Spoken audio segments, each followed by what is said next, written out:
자, 미국의 두 번째 시간으로요. 이제 근린주구 이론에 대해서 한번 살펴보도록 하겠습니다. 자, 근린주구 이론. 우리 상당히 많이 알고 있는 이론이에요. 정말 기본적으로 도시계획을 한다, 뭐 설계를 한다, 뭐 했을 때 생활권이라는 거, 뭐 우리가 다 알고 있는 정말 뻔한 얘기일 수 있는데요. 그것에 가장 기초가 되는, 시초가 되는 클라런스 페리의 근린주구 이론. 그것이 어떻게 됐는가, 그 등장 배경이 무엇이고, 그 이론 체계나 이런 것 전반적으로 한번 알아보도록 하겠습니다. 여러분 기사시험 문제도 중요하지만 이 근린주구 이론의 베이스 같은 경우 실기시험에서 상당히 많이 적용되는 정말 가장 기초가 되는 부분이니까요. 꼭 좀 더 집중을 해주시면 좋을 것 같아요. 자, 근린주구 이론의 등장 배경에 대해서 한번 보겠습니다. 대도시의 팽창을 억제하기 위해서 그 주변에 계획적으로 배치한 소도시를 건설했다. 이게 뭐예요? 위성도시의 기본적인 내용이었죠. 위성도시를 만들게 되는, 뭔가 대도시의 분산 확장이 있었고 그것에 대해서 인구 분산 정책으로 소도시를 이렇게 만들어내는 그런 과정이 있었다. 그래서 전국의 전원도시 사상에서 유래된 개념으로 경제적 자율성이 없는 위성도시를 만든다. 막 도시가 팽창해요. 그러니까 이거 분산정책 펼쳐야 되잖아. 그러니까 소도시를 건설했는데 그것의 개념은 어디서 왔다? 하워드의 전원도시 개념을 따온다. 하지만 어땠어요? 우리 앞에서 살펴봤던 레드번 계획을 봤더니 공업의 유치를 실패하면서 그냥 주거지로만 계획을 한 거죠. 그러니까 이런 식의 계획들을 여러 군데 남발적으로 했다는 거죠. 뭐 포레스트 힐스 가든이나 써니사이드나 이런 식의. 그러니까 이렇게 도시를 건설하다 보니까 어때요? 도시화로 인한 전통적인 타운의 생활 양식이 급격히 상실되더라. 뭔가 도시를 만들었어. 도시를 막 여기저기 만들었는데 그 속에서 커뮤니티가 없다는 거잖아요. 역사와 전통이 없다는 거잖아요. 그러니까 미국 도시라고 하지만 기본적인 모티브를 잡거나 지향점을 잡아주는 건 유럽이란 말이에요. 왜? 유럽에서 식민지를 통해서 이렇게 넘어오잖아요. 넘어왔는데 유럽의 전통 도시들은 뭔가 커뮤니티도 있고 사람들이 교류도 있고 막 이랬는데 이쪽 동네에서 뭐 그런 게 없더라. 그냥 슈퍼블록 대각으로 이렇게 형성하고 통과교통 배제해버렸더니 그냥 사람들이 자기 집만 가는 거고 그 속에서 사람들이 뭔가 교류 같은 게 없더라. 그러면 이거 안 되겠다. 뭔가 대안을 찾아야겠다. 얘기를 하죠. 그런 과정에서 1차 세계대전 이후 도시 근교의 교회 도시들 여러 개 건설되면서 신흥 중산층의 미국적 커뮤니티 제공이 소모되더라. 무슨 말이에요? 도시가 막 여기저기 선발적으로 만들어졌어. 근데 그 중에서 신흥 중산층, 돈 좀 있는 사람들은, 우리 커뮤니티 좀 관계 좀 교류하자. 이런 의도가 표출되는 거죠. 그래서, 페리는 10년간의 연구를 통해서 관찰과 체험을 하고 근린주구 이론을 만든다. 즉, 써니사이드 가든이나 포레스트 힐스 가든 같은 경우, 그런 도시, 그런 마을을 연구를 하는 거죠. 어떻게 하면 사람들이 커뮤니티, 공동체 의식, 그런 교류 관계가 있을까? 그래서 근린주구 이론이라는 건 상실된 커뮤니티 이념을 실천할 수 있는 물리적 규모의 주택단지 계획이다. 그래서 이런 내용을 어디다가 발표한다. 뉴욕 대도시권 조사보고서라는 곳에다 발표를 한다는 거죠. 자, 개념 정리 다시 한번 해볼까요? 대도시가 팽창을 합니다. 팽창을 했더니 인구 분산화 정책을 통해서 교회화를 진행했죠. 그래서 군데 산발적인 소도시를 만들었습니다. 어떻게 만들었어요? 하워드의 전원도시 이론에 입각해서 플래닝을 합니다. 하지만 하워드의 개념에 있었던 그런 경제적 자율성은 들어오지 아니했고 그냥 주거지만 만들어지는 상황이 만들어진 거죠. 그러다 보니까 뭔가 커뮤니티가 상실되고 사람들에 대한 공동체 의식에 대한 그런 의견이 고취가 되면서 페리라는 사람이 10년 동안 연구를 하죠. 어떻게 하면 사람들이 이렇게 커뮤니티가 있을까? 그래서 그런 것을 정리한 것이 근린주구 이론이다. 자, 근린주구.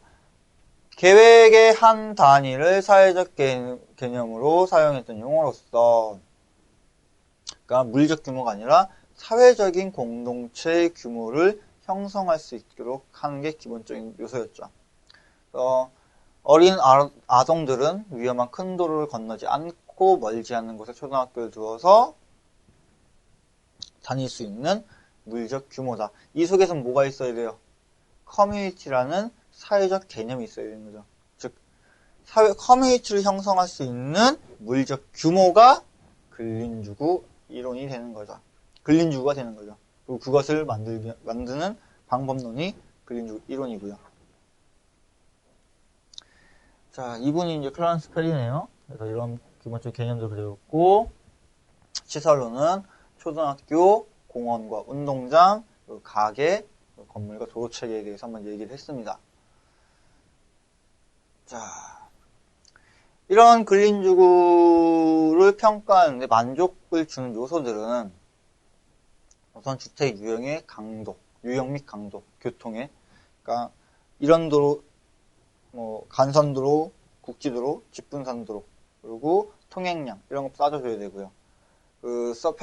생활 편의 시설들의 서비스 제공 수준, 얼마나 좋은 서비스를 제공하느냐, 그리고 주택 유형 및 밀도가 다양하느냐, 거주 시간, 직장과의 거리, 자녀 수 등을 고려해서 사람들은 만족도를 평가한다. 그래서 클라런스 페리의 이론을 보면요, 초등학교를 중심으로 인구와 면적 단위를 근린주구 이론 실시했다. 또 규모는 어떻다? 규모는 초등학교 한 개소가 구성되는 면적과 인구 밀도다. 초등학교 한 개소가 들어갈 수 있게끔 어떻게? 우리 보통 6인당 1명꼴로 잡아서 들어와요. 6인당, 그러니까 인구 6인당 초등학생 1명 있다고 가정을 하고 들어옵니다. 과거니까 그렇고 지금 현재 시점에서는 약 13인당 1명 정도로 변경이 되어 있는 시점이고요. 그러니까 지금 2000년대 들어온 대한민국에서. 근데 이 얘기는 1920년대 미국 얘기죠. 미국 얘기 때 어땠다. 한 6명당 1명 정도씩 초등학생이 있고요.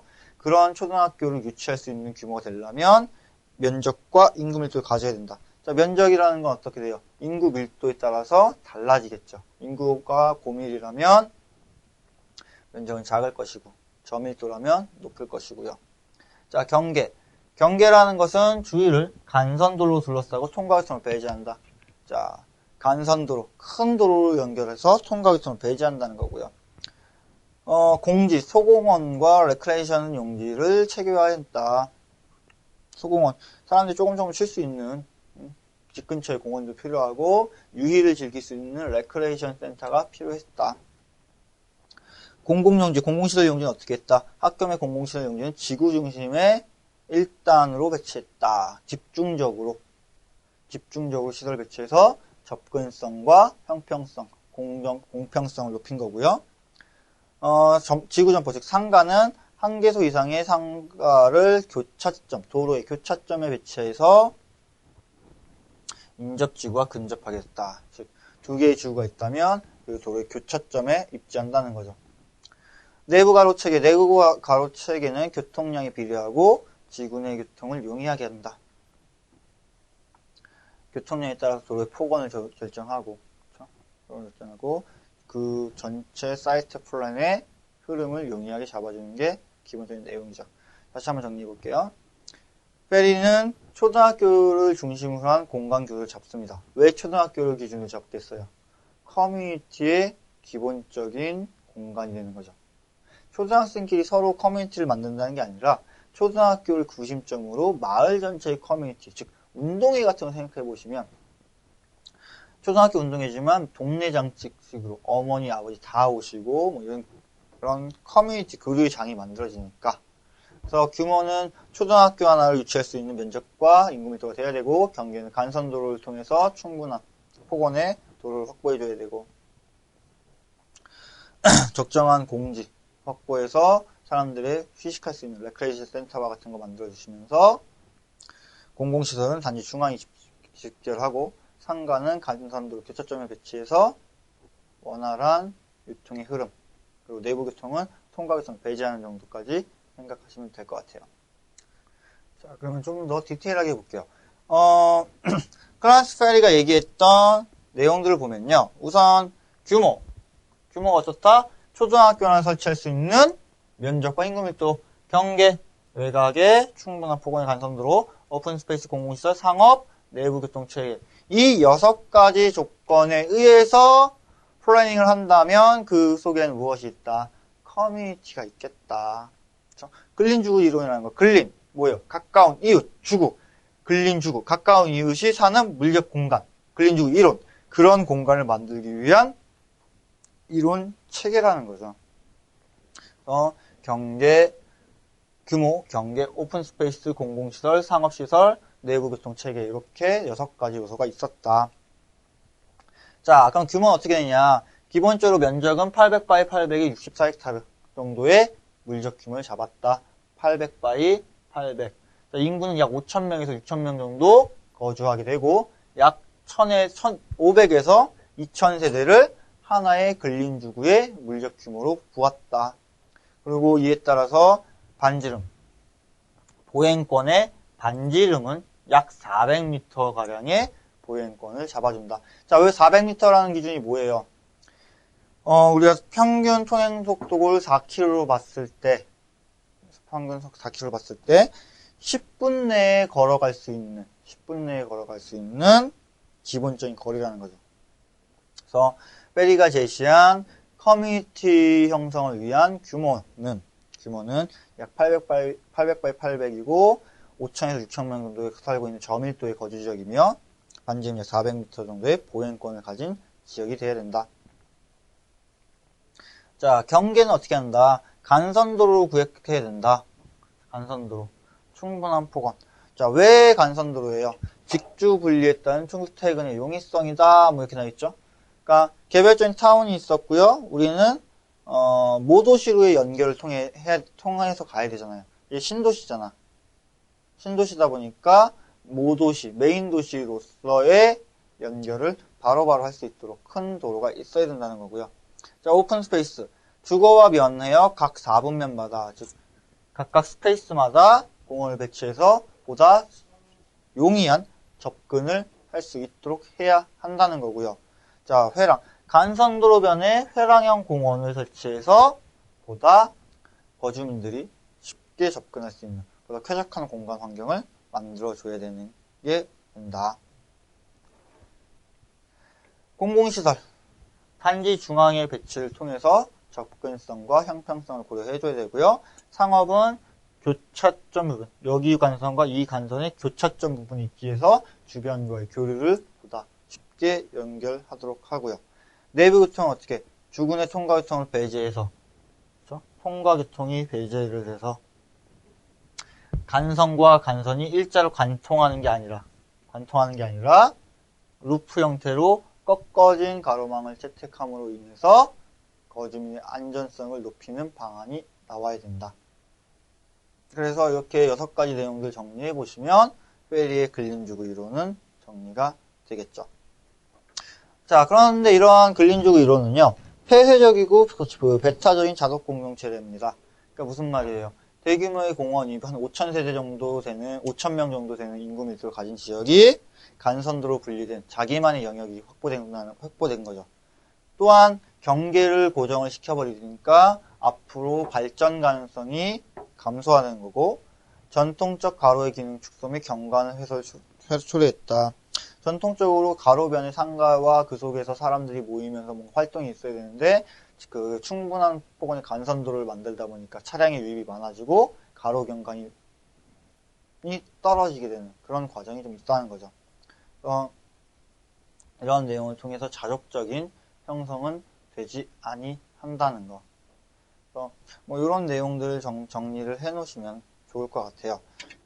자, 우리가 한번 전반적인 얘기를 한번 훑어봤는데요. 그 산업혁명부터 여기 근린주구까지 한번 간략하게 한번 정리를 다시 한번 해보고 들어갈게요. 자, 19세기에 산업혁명이 발발하죠. 산업혁명을 통해서 어떤 계기가 있어요? 도시 문제가 야기됩니다. 자, 도시 문제가 야기되다 보니까 도시 문제를 해결하기 위한 2가지 방향으로 포커싱이 바뀌죠. 하나는 뭐예요? 기존 시가지의 정비죠. 즉 도시 정비, 재개발이 등장하는 거고, 또 하나는 뭐예요?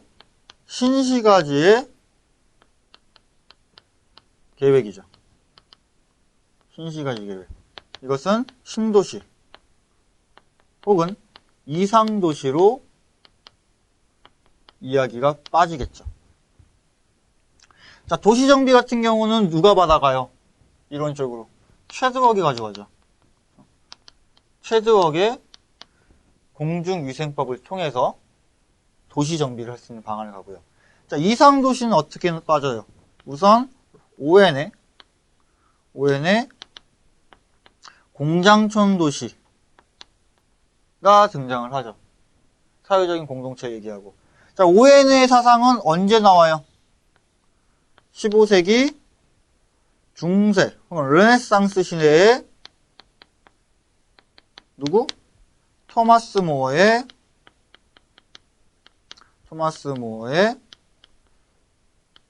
유토피아. 기본적으로 토마스 모어의 유토피아, 사회적 공동체 의식을 갖고 있고 사람들이 공존할 수 있는 그런 공간 체계. 그러니까 유토피아 등가 개념이 등장했고, 이 개념을 ON이 받은 공장촌 도시에서 공리주의적 사상이 입각하는 뭔가 사회 공동생산, 공동분배 이런 내용으로 들어오죠. 이 개념을 누가 받아간다? 하워드가 받아가죠. 하워드의 무슨 도시? 전원도시. 하워드의 전원도시가 ON의 사상을 받아서 그런 공간체계, 커뮤니티를 만들고 막 이렇게 만드는. 또 누가 있어요? 하워드 말고? 꼬르부지에가 왔죠. 르 꼬르부지에가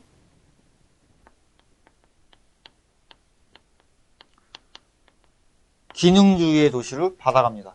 꼬르부지에 얘기는 나중에 다시 한다고 하더고요. 그럼 우리가 지금 여기 라인에 들어와 있잖아요. 19세기 산업혁명을 발생을 했고 도시 문제가 야기가 되면서 도시정비와 신시가지 개발로 방향이 나눈다.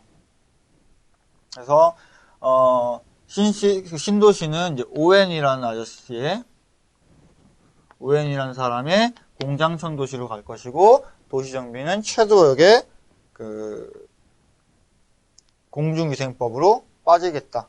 그래서 추후에 최드웍의 사상은 어디로 가요? 최드웍의 사상은 우리 오스만의 파리 대개조로 이어지요.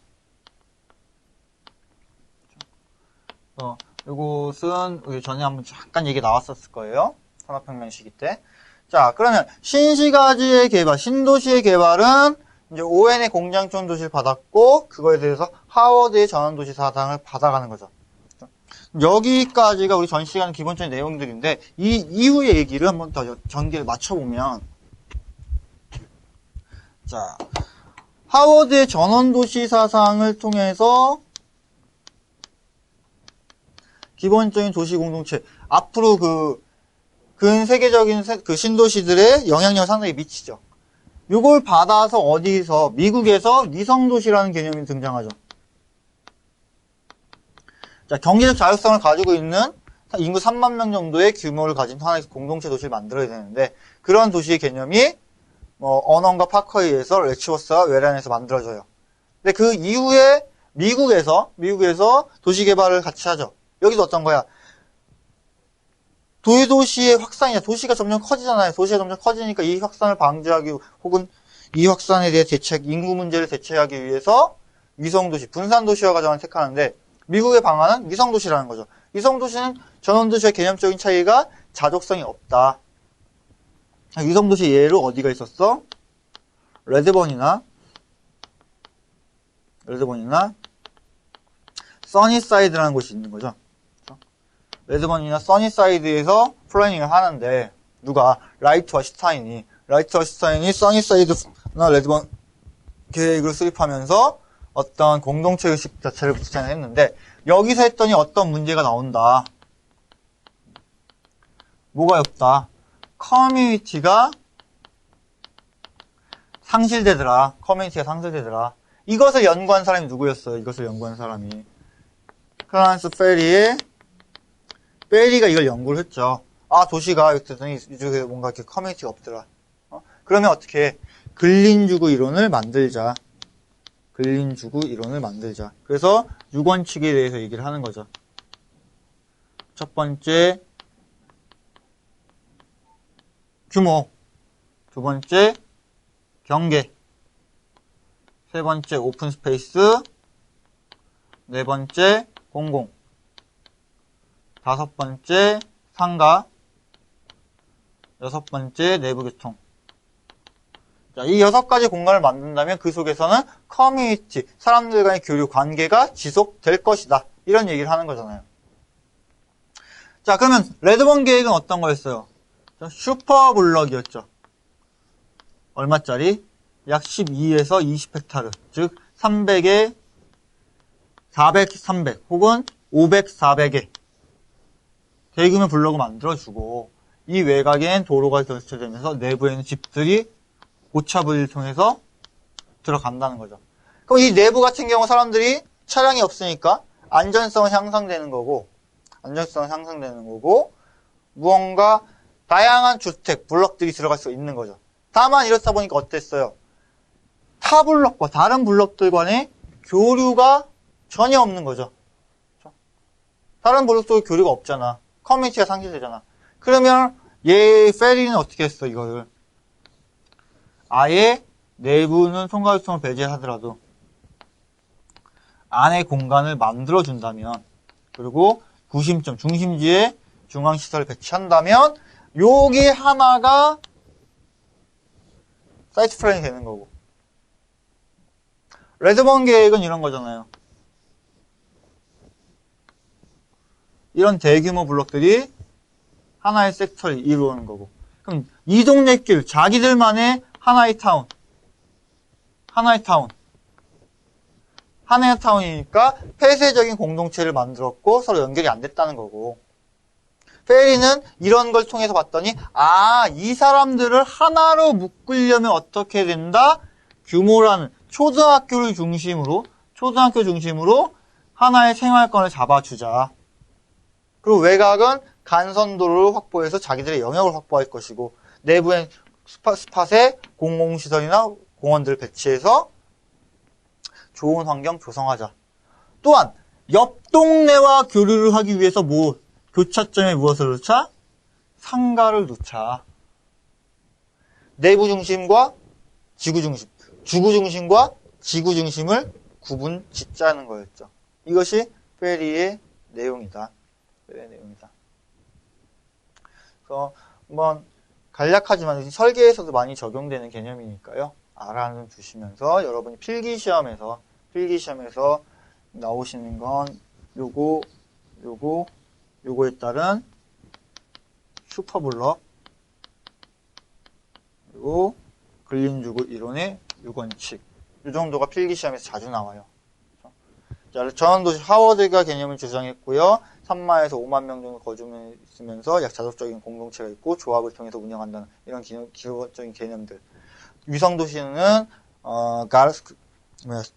테일러가 주장했던 개념인데 전원도시와는 기본적으로 비슷한 개념이지만 경제적 자율성을 갖고 있지 못하다. 레드본 계획과 써니사이드는 어떻다? 위성도시의 하나의 사례 도시로서 라이트와 스타인이 플래닝을 했는데 레드본에서는 슈퍼블럭이라는 개념이 도입됐다. 슈퍼블럭은 어떤 거다? 약 12에서 20헥타르의 대규모 블럭에 내부에는 도를 만들지 아니하고 보행정통을 설치해서 거주민 안전성을 높인 그런 공간이 된다. 이런 레드본 계획과 써니사이드는 커뮤니티가 없는 도시 문제가 발생했고 이러한 도시 문제를 해결하기 위해서 이러한 도시 문제를 클라렌스 페리는 10년간의 연구를 통해서 살펴봤더니 이렇게 되더라. 그러면 커뮤니티 제거를 위해서 어떻게 규모, 경계, 오픈스페이스, 공공시설, 상가, 내부 교통 6가지 원칙에 의해서 공간을 설계한다면 그 도시는 커뮤니티가 있을 것이다. 그래서 물리적 요소 따져주면은 초등학교, 상가, 공공시설, 공원 요 정도 시선이 나오면 되겠죠. 요 간략한 파트지만요, 여러분이 이제 필기에서 조금 자주 나오는 설계의 가장 기초가 되는 그림, 생활권의 기초가 되는 부분이기 때문에 한번 정리를 해 놓으시고 보시면 될 것 같고요. 이 이후에는 이제 뭔가 조금 더 좀 넓은 이야기로 좀 빠질 것 같아요. 뭐 대공황이라든가 그린벨트 도시라든가 그렇게 될 테니까 다음 시간 내용은 또 보도록 하겠습니다.